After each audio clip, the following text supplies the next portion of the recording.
أعوذ بالله من الشيطان الرجيم بسم الله الرحمن الرحيم الحمد لله رب العالمين والصلاة والسلام على رسولنا محمد وعلى آله وصحبه أجمعين اللهم صل على سيدنا محمد اللهم صل على سيدنا محمد اللهم صل على سيدنا محمد Payg'ambarimiz Muhammad Mustafa sallallohu alayhi vasallamga salovatu salomlar bo'lsin. Assalomu alaykum aziz muxlislar, aziz yurtdoshlar. Bugun ko'pchilik sonli muxlislarimizning iltimosiga binoan sehr ta'sir qilmaydigan yana bir oyat karimani sizga o'rgatib o'taman inshaalloh. Bu o'rgatmoqchi bo'lgan oyat karimamiz Niso surasining 123-oyatidir. Bismillahirrohmanirrohim. Laysa bi amaniyukum vala amani ahlil kitab.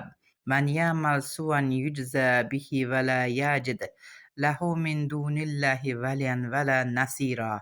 O'zbekcha ma'nosi: bu ishlar sizlarning orzularingiz bilan ham, ahli kitobning orzulari bilan ham emas.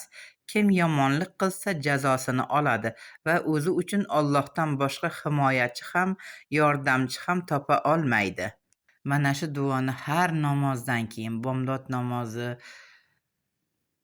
peshin namozi, asr namozi, shom namozi, isha ya'ni xufton namozidan keyin albatta 3 marotaba o'qib, qo'llaringizga suflab dam solib, hamma yo'g'ingizga mas qilib tortib olsangiz, hamma yo'g'ingizni shu duo bilan, xullas kalom, Allohning panohida bo'lasiz. Hech qanaqa olam jahon sehrgarlari to'planib sehr jodu qilsalar ham sizga o'tmaydi inshaalloh taolo.